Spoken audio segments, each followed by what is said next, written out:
घर के बाहर टहल रहे युवक का अपहरण हुआ है और लखनऊ से ये बड़ी खबर सामने आई है। युवक का अपहरण कर लिया गया है। कार सवार बदमाशों ने किया युवक का अपहरण। जुनैद खान नाम के युवक को कार में बंधक बनाकर ले गए बदमाश। बंधक बनाकर पिटाई के बाद इटौंजा में फेंक कर फरार हुए हैं। कार सवार असलाधारियों ने बंधक बनाकर गाड़ियों के अंदर पिटाई की है और फिर फेंक कर भागे हैं। बता दें इटौंजा थाना क्षेत्र स्थित लखनऊ में घर के बाहर टहल रहे युवक का अपहरण हुआ। कार सवार बदमाशों ने किया युवक का अपहरण। जुनैद खान नाम के युवक को कार में बंधक बनाकर ले गए बदमाश।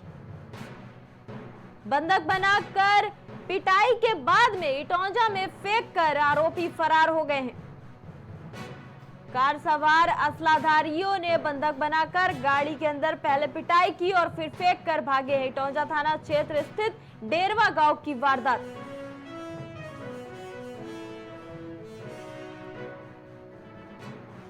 और लखनऊ से यह अहम खबर सामने आई है। युवक का अपहरण किया गया है। घर के बाहर टहल रहे युवक का अपहरण किया गया। कार में मारपीट की गई। जुनैद खान नाम सामने आ रहा है, जिसको बंधक बनाकर ये आरोपी अपने साथ ले गए थे। बंधक बनाकर पिटाई के बाद इटौंजा में फेंक कर फरार हुए। कार सवार असलाधारियों ने बंधक बनाकर गाड़ी के अंदर पिटाई की है। इटौंजा थाना क्षेत्र स्थित डेरवा गांव की वारदात।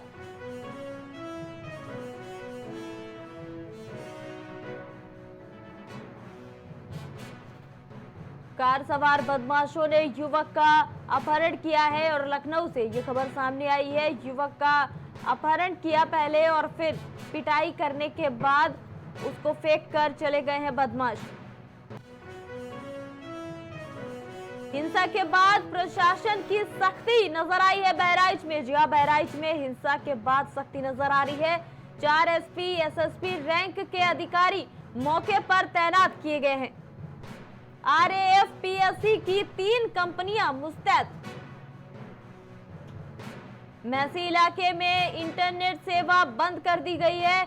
जी हां, बढ़ते हुए विद्रोह को देखते हुए, आक्रोश को बढ़ते हुए ये कदम उठाया गया है। हिंसा के बाद प्रशासन की सख्ती देखी जा रही है बहराइच में। 4 एसपी एसएसपी रैंक के अधिकारी मौके पर तैनात किए गए। बदमाशों में नहीं रहा है पुलिस का कोई भी खौफ। और अमेठी से ये खबर सामने आ रही है। दिन दहाड़े व्यापारी से लाखों की लूट का मामला सामने आया है अमेठी से।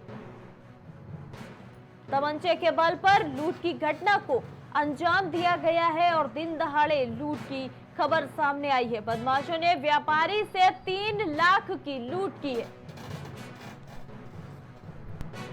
बैंक में पैसे जमा करने जा रहा था व्यापारी और उसके साथ ये घटना घटित हुई है। सूचना पर पहुंची पुलिस लुटेरों का पता करने में जुट गई है। मोहनलालगंज थाना क्षेत्र अंतर्गत रस्ता का मामला। और अमेठी में बदमाशों के हौसले बुलंद दिख रहे हैं और बेखौफ बदमाशों ने दिन दहाड़े व्यापारी से लाखों की लूट की घटना को अंजाम दिया है। तमंचे के बल पर लूट की घटना को अंजाम दिया गया है। खबर पर अधिक जानकारी के साथ संवाददाता रत्नेश जुड़ चुके हैं हमारे साथ। रत्नेश, 3 लाख की लूट बदमाशों ने व्यापारी के साथ की है, क्या था आखिर पूरा मामला? जी बिल्कुल, बता दें कि अमेठी की बात करें तो अमेठी में कानून व्यवस्था बिल्कुल खत्म नजर आ रही है। आपको बताते हैं कि जगह जगह पर मर्डर हो रहे हैं और आज ताजा मामला दिन दहाड़े ही अज्ञात बदमाशों ने, जो अपाची से सवार थे 3 बदमाश थे। एक व्यापारी था जो बैंक में पैसा जमा करने जा रहा था, लगभग 3,35,000 रुपए थे और बदमाशों ने कट्टे के बल पे 3,35,000 रुपए की लूट करके उसको लेकर भाग गए। और बता दें, जैसे ही इसकी सूचना पुलिस को मिलती है, पुलिस मौके पर पहुंचती है और जो पुलिस है लुटेरों को पता करने में जुट जाती है। पूरा जो मामला है वो मोहनगंज के स्थित रस्ता मोड़ के पास एक 200 बेड का अस्पताल बना हुआ है। वहाँ काफी भीड़ भाड़ रहती है, लेकिन जिस तरीके से देखा जाए अमेठी में लूट की घटना बढ़ रही है, तो कहीं ना कहीं देखा जाए तो जो कानून व्यवस्था बिल्कुल खत्म नजर आ रही है। जी, कार्रवाई की बात करें तो क्या कुछ कार्रवाई, पुलिस कितना सक्रिय दिख रही है इस मामले पर? जी बिल्कुल, हम बात करें तो जिस तरीके से घटना हुई और पुलिस को जैसे ही जानकारी हुई, मौके पर एसपी और डीएम भी पहुंचे हैं, और जिस तरीके से पुलिस लगातार जो सीसीटीवी है वहां पर जो लगे हैं उसको खंगालने में जुटी हुई है। अभी तक सूत्र जो बता रहे हैं कि अभी पुलिस को कोई भी सुराग नहीं लग पाया है कि बदमाश कहां से आए थे और किधर गए हैं। जी जी, बहुत बहुत धन्यवाद खबर पर जुड़ने के लिए।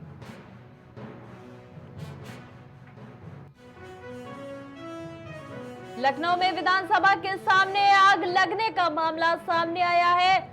विधानसभा के सामने आग लगने का, जी हाँ बता दें आपको, मामला सामने आया जहां मुन्ना विश्वकर्मा नामक व्यक्ति ने खुद को आग लगाई है। मुन्ना विश्वकर्मा की इलाज के दौरान मौत हो गई है। आर्थिक तंगी से जूझ रहा था मुन्ना विश्वकर्मा, जिसको लेकर उसने ये बड़ा कदम उठाया है। बंगाल टेंट हाउस में काम करता था मृतक। मृतक का पैसों के लेन देन को लेकर विवाद चल रहा था, जिसके चलते उसने ये बड़ी घटना को अंजाम दिया है। मृतक ने आलमबाग और मवैया के पास का बताया जा रहा है। विधानसभा के सामने आग लगाने का मामला लखनऊ से सामने आया है। मुन्ना विश्वकर्मा नामक व्यक्ति ने खुद को आग लगाई, और बता दें इस व्यक्ति की इलाज के दौरान मौत हो गई है। मुन्ना विश्वकर्मा आर्थिक तंगी से जूझ रहा था, ऐसी सूचना मिली है। जी हां, आर्थिक तंगी से जूझ रहा था मुन्ना विश्वकर्मा, जिसके चलते उसने ये बड़ा कदम उठाया है। बंगाल टेंट हाउस में काम करता था मृतक। मृतक का पैसों के लेन देन को लेकर चल रहा था पहले से विवाद, जिसके चलते परेशान होकर उसने आत्महत्या जैसी बड़ी घटना को आज अंजाम दिया है मृतक ने। जी हाँ, बता दें विधानसभा के सामने आग लगाने का मामला लखनऊ से सामने आया है। अमन गौतम की पुलिस हिरासत में मौत का मामला लखनऊ से सामने आया है। पुलिस हिरासत में, देखिए, मौत की खबर ने तूल पकड़ा है। समाजवादी पार्टी की तरफ से 2 लाख की आर्थिक मदद का ऐलान भी किया गया है। आरके चौधरी के नेतृत्व में परिजनों से मिलेंगे सपा नेता। थोड़ी देर में परिवार से मिलकर मदद राशि दी जाएगी। अमन गौतम की पुलिस हिरासत में मौत मामला।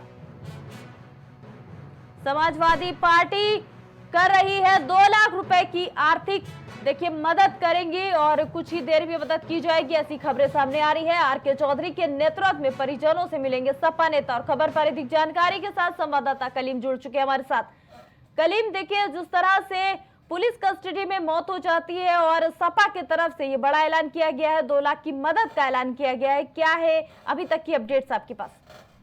देखिए, जिस तरीके से बात की जाए पुलिस कस्टडी में जो अमन नामक युवक की जो मौत हुई थी, उस मामले को लेकर के जो फिलहाल बात की जाए तो लगातार जो विरोध है वो देखने को मिल रहा था। लेकिन अब इसमें सियासत की अगर बात की जाए तो सियासत पूरी तरीके से गर्मा आ चुकी है, क्योंकि इस मामले को लेकर के बात की जाए चाहे पक्ष की या विपक्ष की, दोनों ही तरफा के लोग अमन के घर पहुंच रहे हैं। अमन के जो परिवार है उनको जो है मनाने का प्रयास कर रहे हैं, क्योंकि अगर बात की जाए जिस दौरान लगातार प्रदर्शन हुआ था उस समय जो चंद्रशेखर नगीना के जो सांसद है चंद्रशेखर आजाद, जिनको रावण के नाम से भी जाना जाता है, वो पहुंचे थे, वो अपने समर्थकों के साथ उसके बाद परिजनों से मिले थे और उनको जो है पूरी संभावना दी थी कि इस मामले में वो पूरी तरीके से सहयोग करेंगे और सरकार से उस मामले पर चर्चा भी करेंगे। लेकिन उसके बाद अगर बात की जाए कांग्रेस की, तो कांग्रेस ने भी एकाएक जो है घिराव करने का प्रयास किया था। कांग्रेस की अगर बात की, अजय राय भी मौके पर पहुंचे थे, घर परिजनों से मुलाकात की थी और मुलाकात करने के बाद उनसे भी इस मामले को लेकर के सरकार से बात करने की बात कही थी। लेकिन अगर बात की जाए अब सपा की तरफ से जो 2 लाख रुपए देने का जो ऐलान किया गया है आर्थिक मदद को लेकर के, लेकिन अगर वहीं बीजेपी विधायक की अगर बात की जाए, जो बीकेटी से विधायक हैं,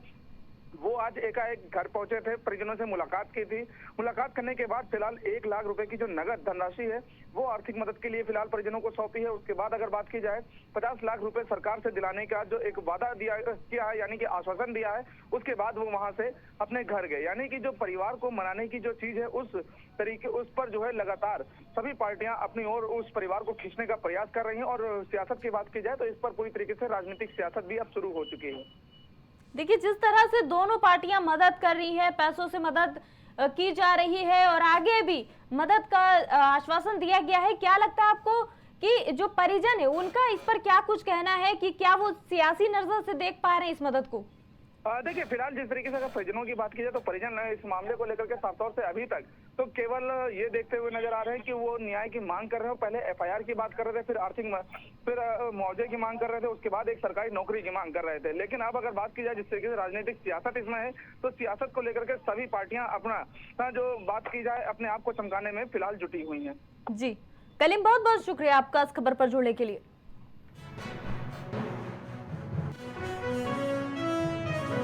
नई सरकार का 17 अक्टूबर को शपथ ग्रहण समारोह। हरियाणा से ये खबर आपको बता रहे हैं, पंचकुला में होगा शपथ ग्रहण समारोह।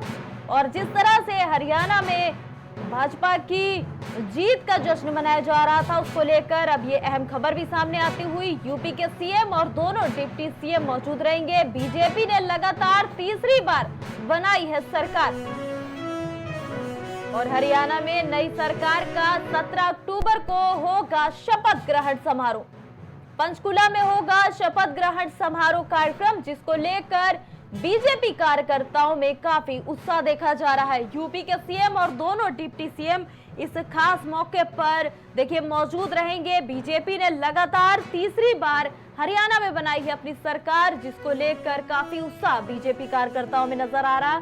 नई सरकार का 17 अक्टूबर को शपथ ग्रहण समारोह, पंचकुला में होगा शपथ ग्रहण समारोह का कार्यक्रम।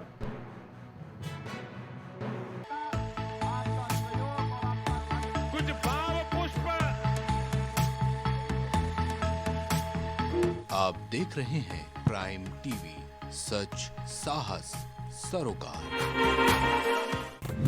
मिनटों में जानेंगे आप अपने शहर का हाल।